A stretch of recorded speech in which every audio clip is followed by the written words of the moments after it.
So my name is Sandy Eidel, Sandyeidel. Where do you live, and have you always lived here? I am born and raised in St. Louis. I've kind of lived all over the city. Here currently like 3 years. Have you always lived in the greater metro area, or have you lived outside of Metro St. Louis? Always urban, suburban St. Louis. Yeah. So, what would you miss most if you had to leave St. Louis tomorrow? I don't know. Probably not a lot. I mean, I love where I've been, where I've grown up. But I also like to explore and give credit to new places. So I like adventure. But I love that people here are close. They will always stop and talk to you. I think we have a better reputation than sometimes I hear from outsiders. So everybody knows everybody, or everybody's somebody's cousins, friends, uncles, something. So I like that part of it, and that's probably what I would miss the most. So, how do you earn your livelihood? What is it that you do? I teach preschool, not daycare, preschool, to dual language 2-year-olds in a non-for-profit center in St. Louis City. So, what's your origin story? How did you get to that point? So ever since I was 13, I used to babysit for my neighbors' kids, and I've always loved being around kids and showing them new things. And so my entire life, I think I wanted to be in some type of childcare, child-involved career, because I always felt like I wanted to give kids more than maybe what their environment was giving them. So, in one or two words, how would you describe your 2020, and why did you choose those one or two words? Stressful and sad. Why I chose those words were because my father passed away during this whole craziness. And it was somewhat coming, but still, I didn't get to say goodbye to him. So that was super sad and really hard. Stressful because we don't know how this is all going to play out. I feel like it's still playing out. I feel like we have to be trusting of the people and the things going on around us to feel safe. Or you assume that people are doing what they should be doing as you are doing the right thing. So, yeah. So, And then my job too, keeping up with that.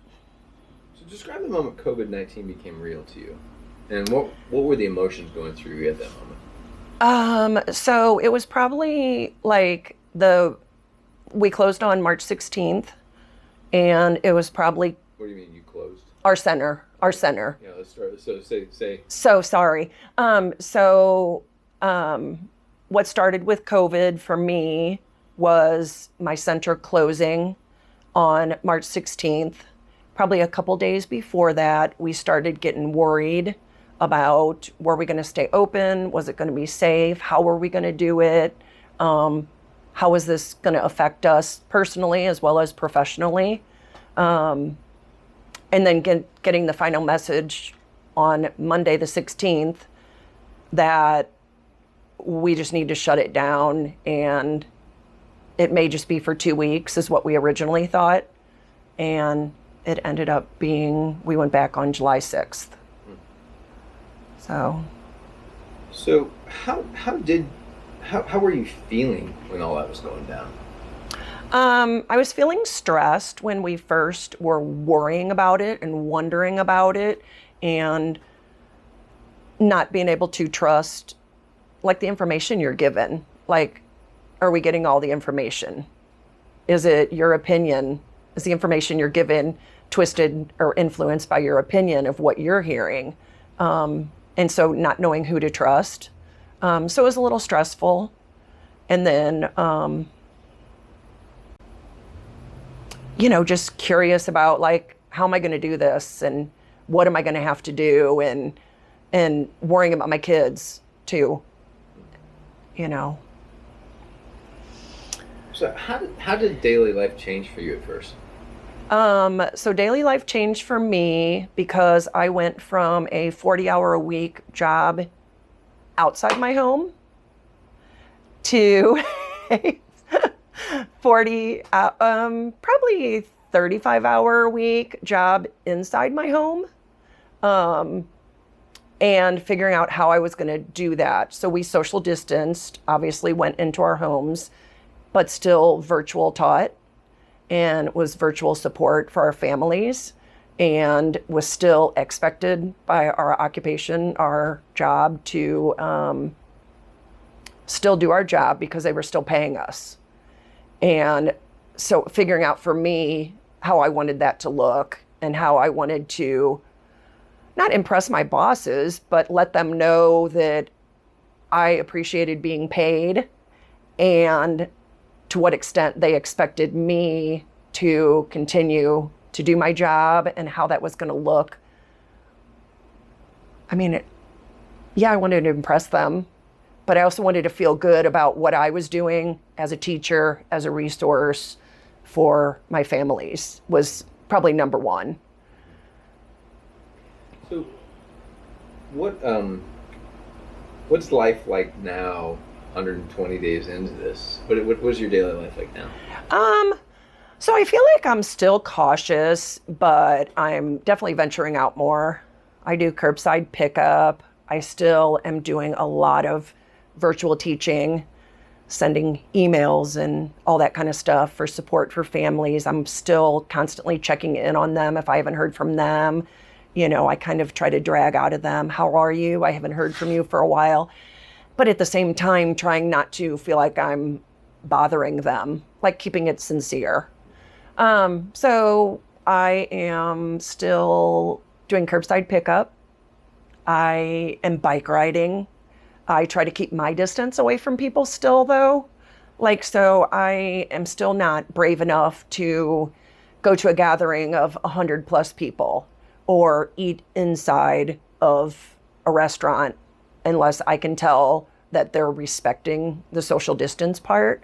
I've walked out of places that I didn't feel like they were wearing gloves, or they just did something that I didn't feel was clean enough, and left. But I still bike ride like all over the city, and kind of staying out of like box stores unless I really have to go there, making do with what I have, or I spend like twice as much because I want it to last for 3 weeks instead of 2 days. But yes, wear my mask wholeheartedly, 100%, and wash my hands, but yeah. So what has the experience been like teaching without your students there? It's been interesting because for me, like the hardest part was trying not to bombard them with too much stuff, and respecting that I teach different cultures. And so we all have our different ways of doing things and looking at things, and then respecting some holidays that also fell within that time. So for teaching, I have been like sending all sorts of information to them, from like interactive games that they can play on their computers to games that they need to like cut and paste, to just things that they can do in their environment that cost no money. It just involves walking outside their door and sitting on the ground and exploring the grass or exploring trees, or walking their neighborhoods looking for letters and numbers and things like that.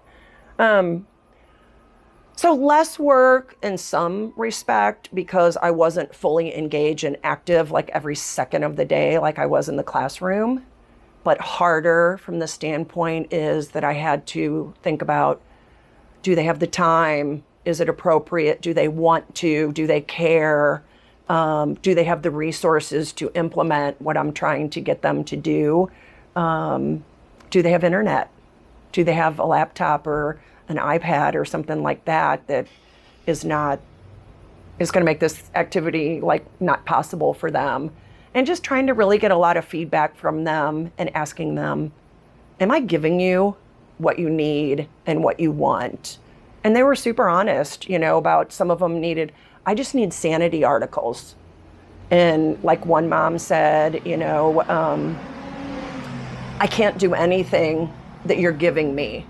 I'm sorry. She felt super apologetic, but I just can't deal with everything that's going on in my world around me to also do what you're asking me to do. And so just having conversations with letting them know that this is just an option, and just another resource that, if you do it for 5 seconds or a half hour, that, just sitting down, having a conversation with your kids about anything is just as good because you're getting them to vocalize, or you're working on, like one mom, I said, then, I gave her a list of 10 other things that she could do that weren't so academic, but they were more like child survival skills, like the child putting on their own clothes, putting their dishes on the counter instead of at the table, leaving them at the table when they get done eating.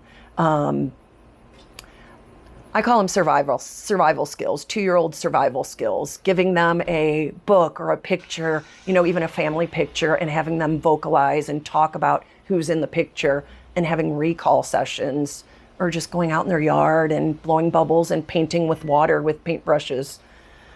So yeah.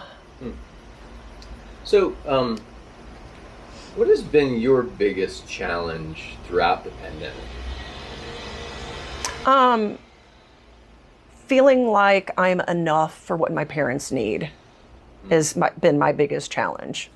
Feeling like I'm being what they need has definitely been, because I worry about them. We have all different income levels and different cultures, and I don't want them to be sad or worried or frustrated or distressed, and feeling like they know that I would truly drop anything I was doing to be able to support them.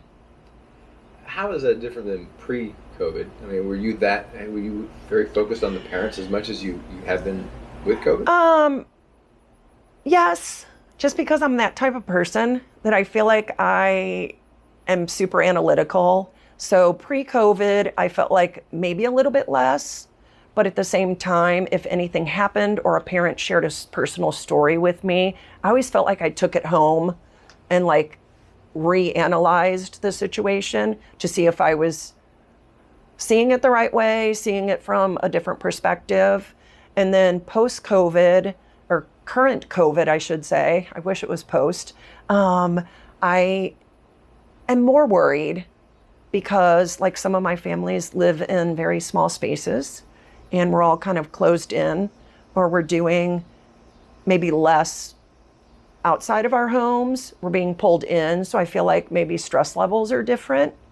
So I feel like I'm more concerned that what normally you worry about or your concerns or your issues are exponentially worse, or you don't see them as open-mindedly as maybe you would in a different time. So different stressors for them.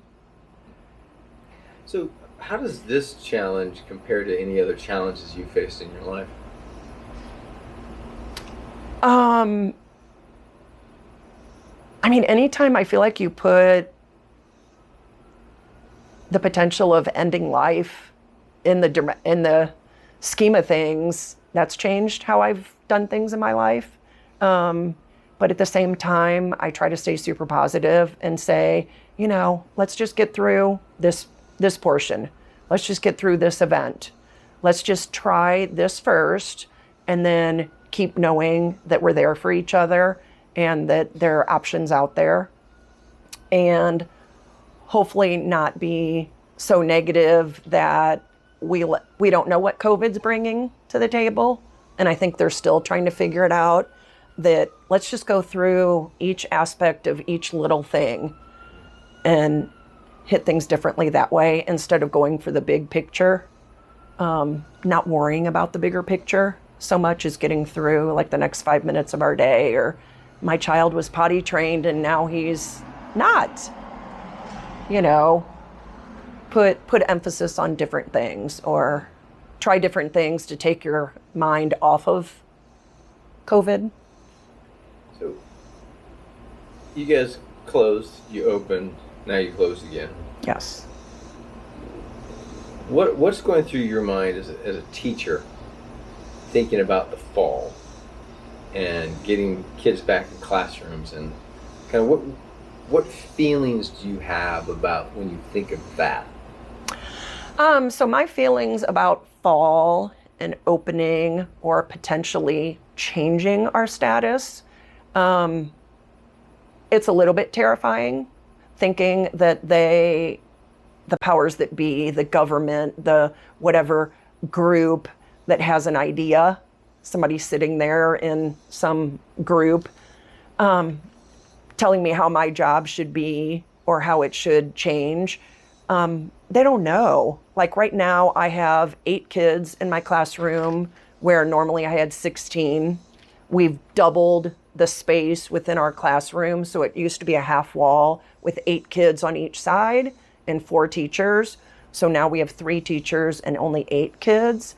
Just the fear of, I don't think we're there yet. You know, I don't think that putting kids in desks or doubling the size of our classrooms is the answer, just because we don't have a vaccine and we don't have good answers, and we're trusting people to be doing the right things. And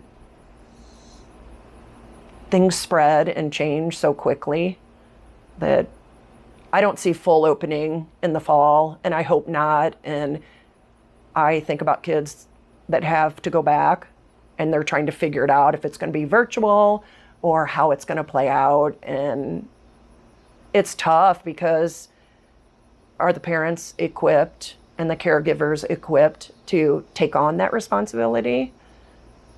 Maybe not, probably not. Maybe they'll figure it out. No, full-time, not ready. Don't want to see it happening for anybody. So how do you think your daily life's going to feel like 2 years from now? I truthfully hope that in 2 years from now, I'm enlightened on what I've made it past, and knowing that you can survive things that you don't always think you can. And I'm hoping that there's a new normal where we can kind of come and go and do and return to some of the things and activities that we can't do currently. I want to see concerts and games played, and people mingling and interacting and socializing, and people everywhere. I'm a people watcher. So I really miss that, and hope to be out and about and busy and having a smaller worry. And the challenges you see at work, or in your community, what excites you about solving them?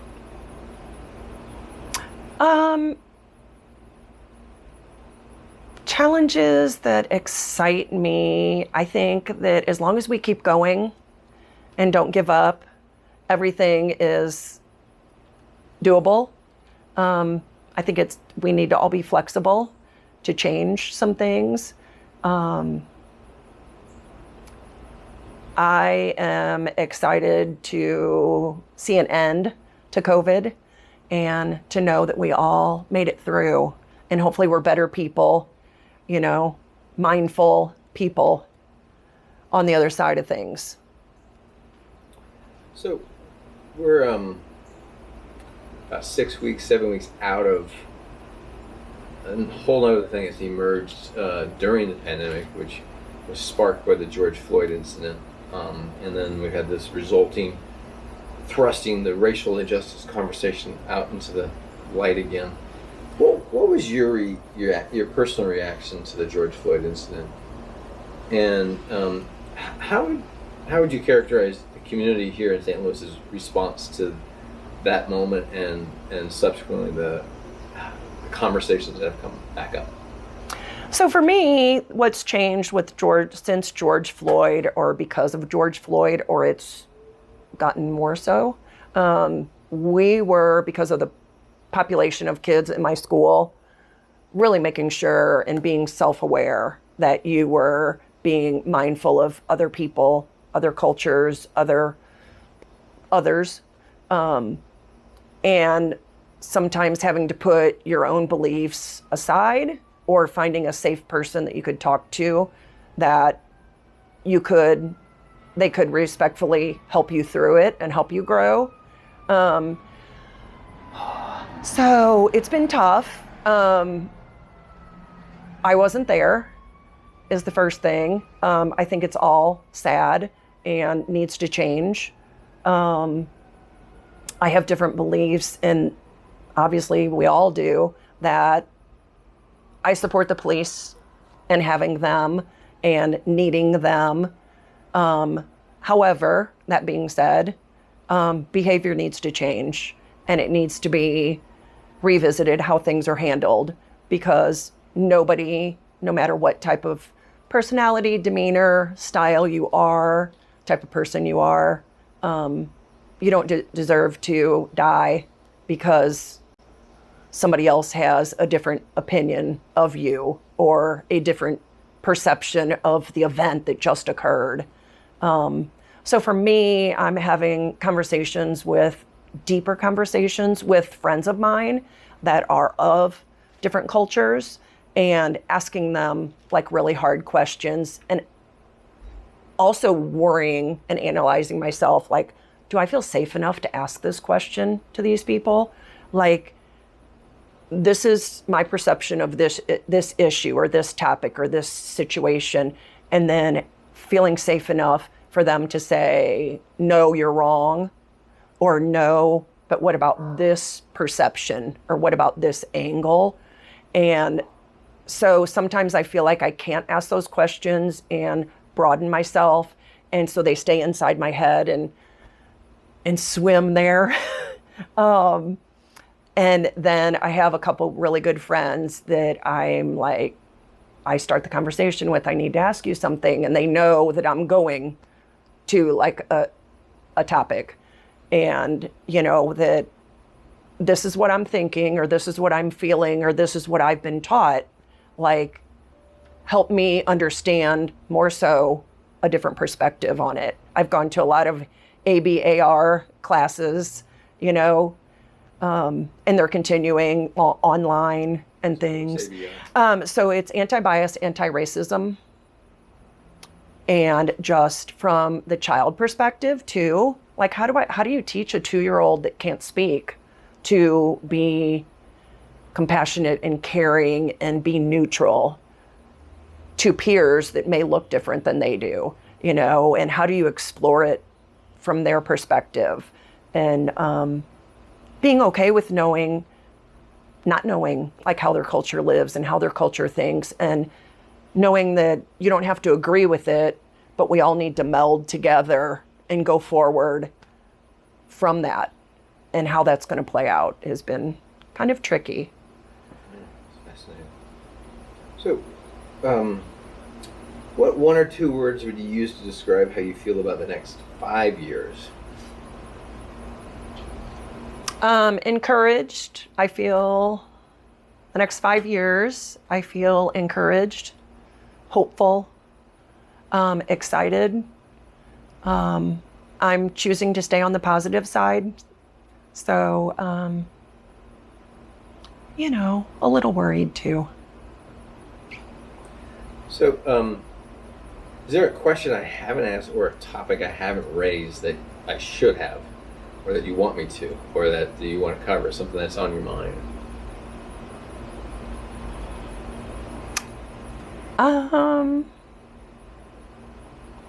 I don't think so. I think you're good.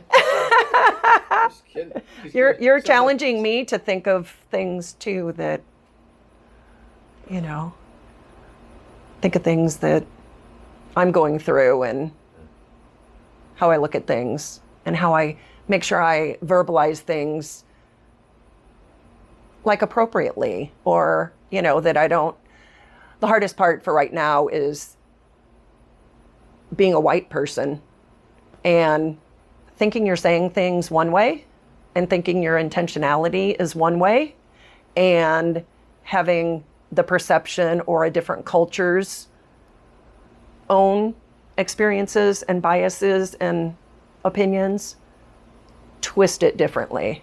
So I think it's always good to have like those really good adult conversations to challenge myself and each other. I guess the one question that comes up as I'm thinking about this is, what's your perception of how the kids that you're in your classrooms, how are they reacting to this right now? I mean, how is it impacting them? So it's impacting my kids differently, for sure. I had one little girl that was upset that she couldn't see her friends and she just didn't understand. And it was like such a social thing for her mom and dad to go through, explaining that there's nothing wrong with you, but this is just a time when the air is bad, the germs are out there, and not saying too much to the kids to scare them into not functioning or shutting down. We're also trying to show them differences and that we're all the same, but we might look different.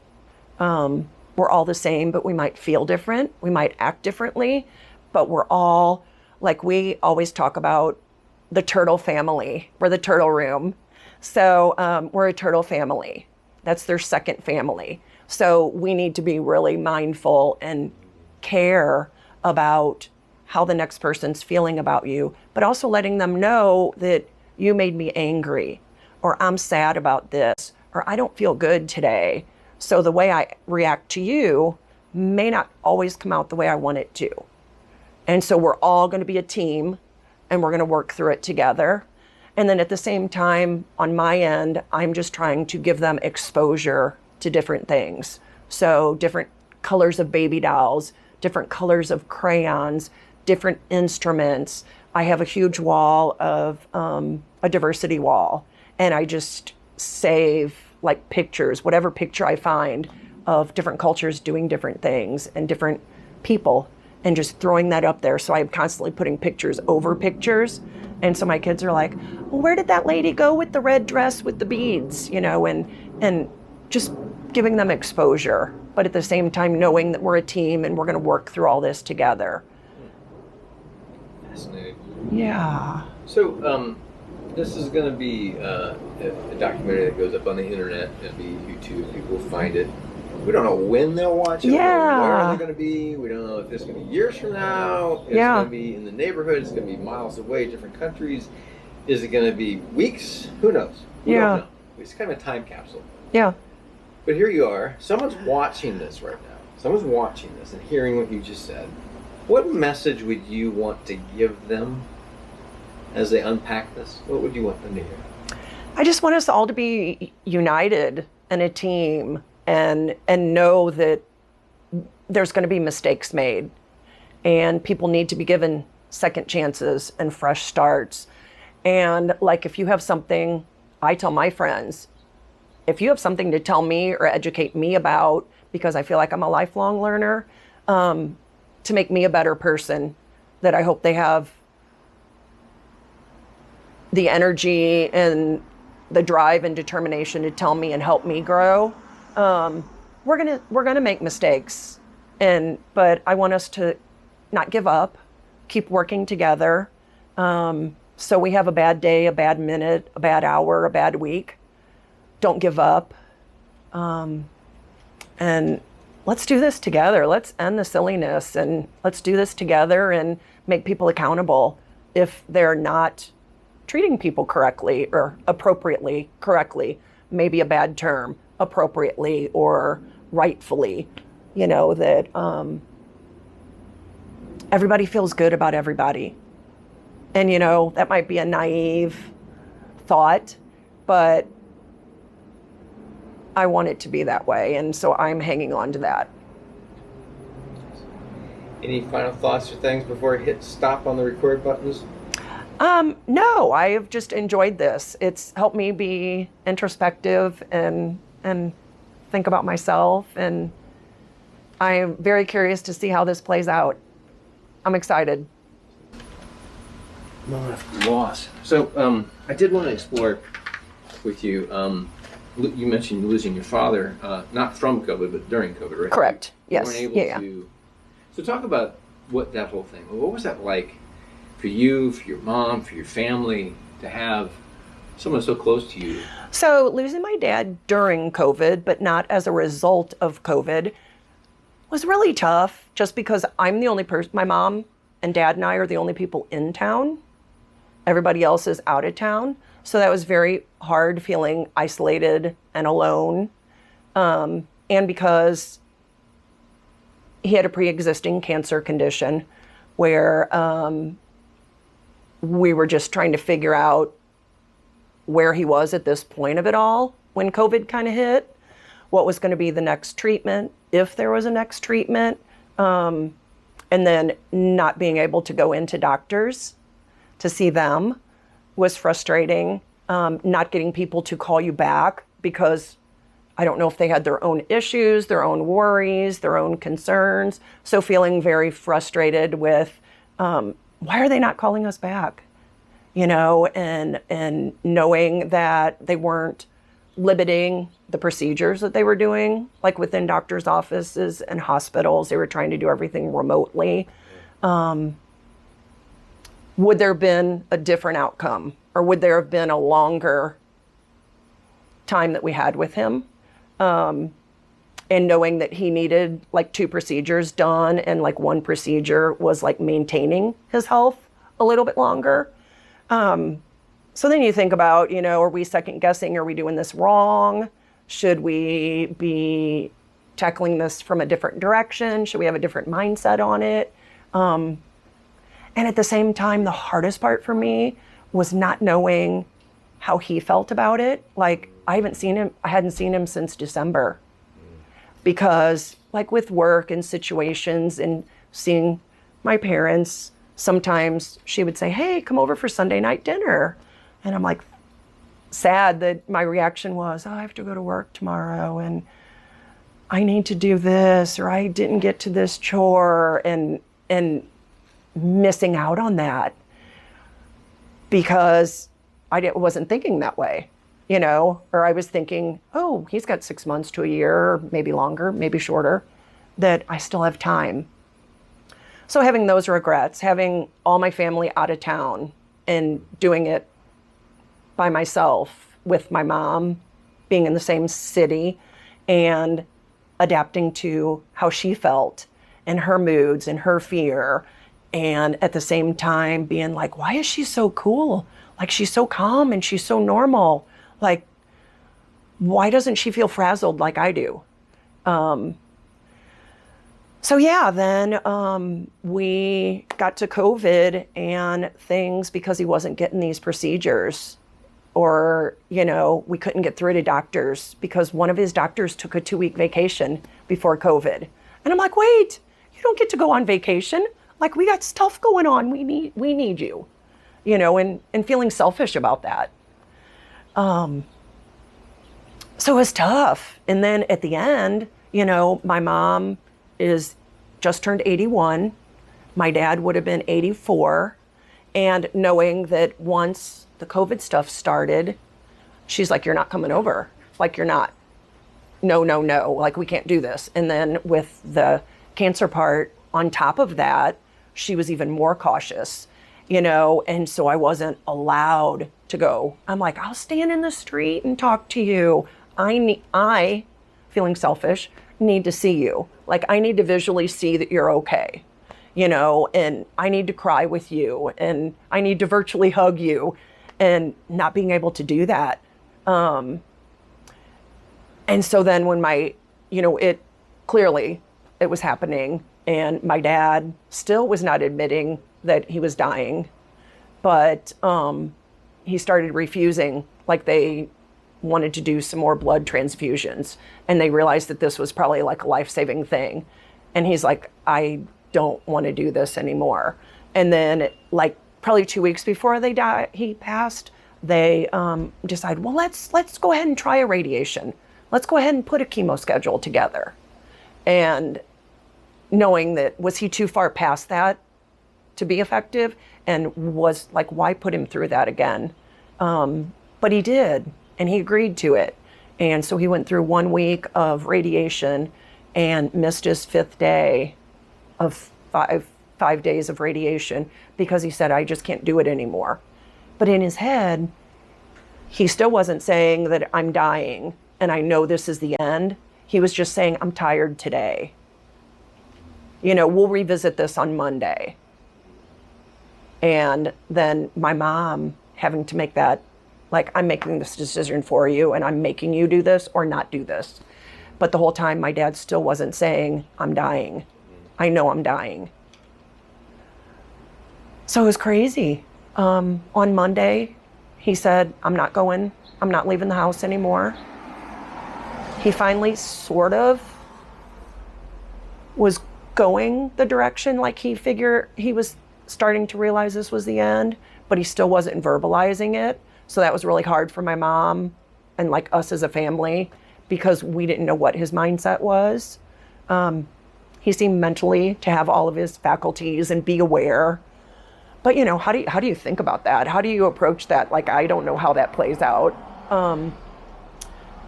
So my mom just had a real hard conversation on Monday and said, we're going to do hospice. He wanted to stay home. He didn't want to go out anymore, which was against everything. My mom's like, I can't do this. Like, I don't want that reminder and that thing and that event to be even harder on her. That she's like, no, we're going to do outside care. It just rolled too fast. And by Wednesday night, he had hospice fully engaged at home and didn't even make it to Thursday morning. She was coming back for a visit to revisit some of his meds and like his oxygen because he hated, the nasal oxygen little thing that he had to wear bothered him and made him super crabby. And he's like, I just want to lay here. I just want to lay here. And then finally, we feel like that was his admission that I'm okay. And he just said to my mom, he's like, raise the blinds. And that was kind of one of the last things that he said to her, that he wanted to be able to see like nature outside his window. And she said she woke up like Thursday morning at like 6. And she said there was more like labored breathing. And she said that he was there, but he wasn't there. And then not even 2 hours later, she said she was walking down the hall and she like feels like she heard him take his like last gasp or his last inhalation of air. And she called me like 10 minutes later and she said, your dad just died. And she was still so super calm that I like lost it. But then I was like scared that I couldn't show her that side. So she lives in Baldwin. I live down here. It takes me like 35 minutes to get there. So I like cried really hard, but then I felt like I've just kept it all inside because I need to be a rock for her. And I drove out there and saw him after he was already gone, but waited with her. And wow. It was such a tough thing to go through and see, and like I didn't know how I was going to react or what to do, and not knowing what to do, and like fearful that I was doing the wrong thing, but then knowing that who cares. It